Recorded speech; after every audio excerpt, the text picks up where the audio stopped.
first thing you should absolutely invest in. Like, great physiques, everybody. At least I think so.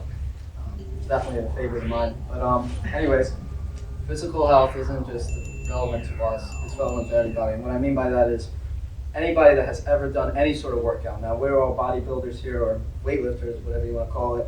But if you've ever done any sort of exercise, you know how great that feeling is when you accomplish it. Going into there, should I do it? Not another day. No, I'm gonna do it today. And you go through that workout, or you go through that run, or you go through that swim, and it's one of the best feelings in the world. And it's not just a feeling. Your body actually produces something, and it's called endorphins, which is just a neurotransmitter, that same feeling you get when you actually smoke weed, do all those kind of shenanigans, drugs. And then something I want to also cover is a lot of people that I know of sacrifice their entire life. I'll worry about my health later. I'm gonna make all the money right now. I don't have time because I gotta work. And then what happens once they hit 50s and 60s? The roles reverse. So now you have all the money in the world. Congratulations. What now? You have a ventilator, possibly. It's a struggle to walk. You have all these sort of diseases going through your body. Is that really something that you want to pursue in your future? Not me. And then some lessons from each of us that we've gotten through our just working out every single day is, number one, these are life lessons that you get from the gym, and then you realize that it applies to all of life. Meaning, what you put in was what you get out. Every single one of us just constantly show up. We don't want to be there, we show up. We do want to be there, we show up. And we kind of realize that same concept doesn't just apply in the gym.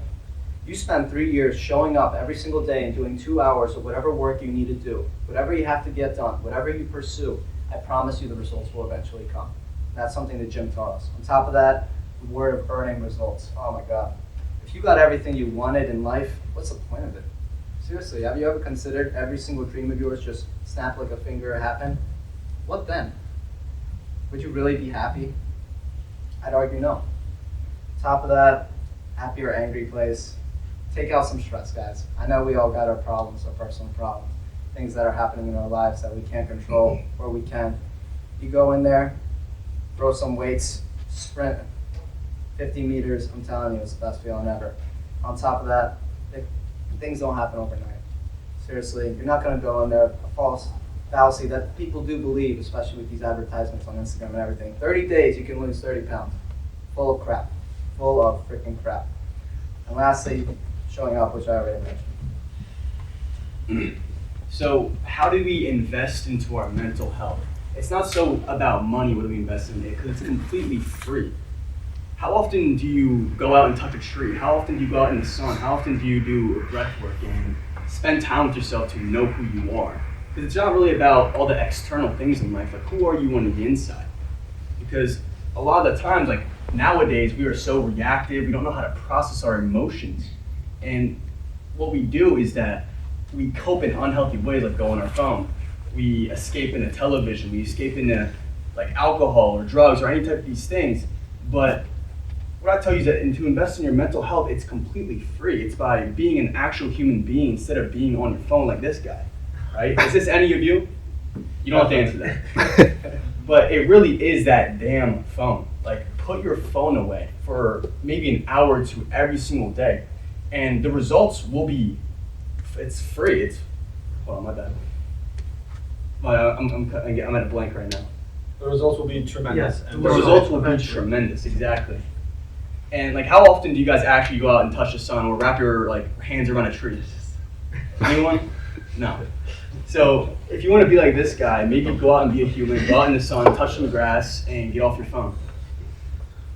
Now this one's nutritional health, and we're all adults here. It's no secret why eating healthy is so much better than eating unhealthy, all that processed junk food. But I just want to remind you all that your external body is a product of your internal body. So why don't we focus on treating your internal body right? And just in case you forgot, what does nutrition even do in the first place? Well, for starters, it improves your well-being as a whole. Not only are you going to look so much better, you're going to feel so much better, you're going to act so much better.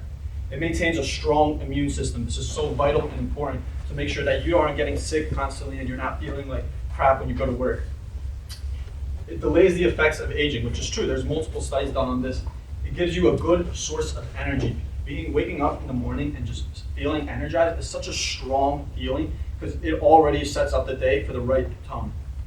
Reducing risk of chronic disease. Once again, this is not a secret to anyone. Your chances of heart disease or artery disease or whatever it may be, drops dramatically.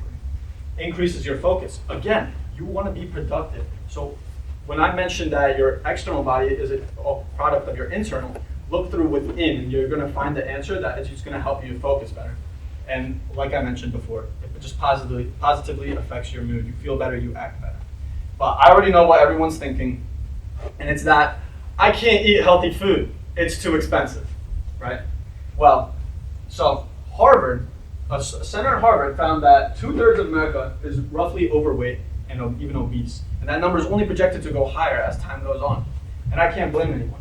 The US Department of Agriculture found that nearly $71 billion of healthcare money is spent through treating these types of diseases. And that number can literally be underestimated because 75% of healthcare, of the dollars of healthcare, isn't even spent on treating preventable diseases. So this doesn't include things like heart disease, stroke, cancer, and even diabetes. So you're thinking right now that it's healthier, it's cheaper to spend the money on the food because you look in the grocery market and that's what you find. But when time rolls around and your gut is all of a sudden this big and you're at the hospital and the medical bill comes out to be 10 grand, is it really cheaper? Just something to think about. And I can't blame you guys for thinking about this because when you look at the way that grocery markets and even billionaires like Bill Gates who are making up some artificial meat, I don't even know what that means. They put this shit out in front of you so that you can look at it. Like grocery markets are literally paid to throw this on the top shelf. So it's the first thing you look at and the branding takes over from there. And not only that, but like I just mentioned, billionaires like Bill Gates are literally creating artificial meat and trying to sell you this idea that is good for you. They're gonna do the same thing. Guys, if that's what they're trying to feed us right now, just imagine what they're gonna try to give our kids. Bill Gates is probably gonna like pay some scientists to alter a literal pile of like horse shit and throw it into like vegetables on the side of our kids' plates. That's something to think about. So if you want to avoid that, start by creating the good habit and that way you'll just eat healthy for the rest of life so you can snowball that effect. But what should you be eating? Well, fortunately we have Chef Mike and Chef Sadula here to break down. I'm not really a chef, I've just been in the kitchen a little bit. I'm gonna call him that. They're gonna break down a couple of their meals right here because a lot of things on the screen you're probably thinking, what the hell is that? Let them go. So do you go first? Okay, so this right here, some eggs, some mushrooms, avocado, cheese. That one is also what I made. It's a kefir and Greek yogurt with granola, nuts, dried fruits, some fresh fruits too in there. Some more eggs, avocado, tomatoes. I try to get vegetables, fruits, carbs, fats in the morning, protein, everything in my meal. So. Yeah, especially nowadays, like it's all about calories in, calories out, but it's not really about the numbers, it's about the quality of the food that you're eating. Like for example, right up here I have like 100% grass-fed ground beef with raw cheese, purple sweet potatoes, pickles. Right here I have eggs, organic eggs, coconut flakes, hemp seeds, all of that. Over here too, how many of you actually drink like water in the morning? Like in the morning, like you feel kind of sluggish getting out of bed. But the option to that is to put some salt in your water, chug it back, etc. This is a potion I'd make every single morning to keep me hydrated and to keep me like awake during the day. It's chlorophyll salt, lemon juice, and just strictly just water. But again, like I said, it's not about calories or it's not about the fats, and it's not about all that. It's about the quality of the food, where it comes from, how close is it to the ground. And a lot of that stuff is kind of expensive, so it is worth investing your time and your money to making the foods and getting those types of foods. You want to tell them what chlorophyll does to your body? Chlorophyll promotes healthy blood cells, like white blood cells, red blood cells, and also detoxifies your body. So when's the last time we've all like done like a detox? We've had like one time where we didn't eat breakfast, or we didn't eat all day long, because humans, like we're constantly eating. But when's the last time you actually like let your body rest and to like heal itself from all the food that you consume?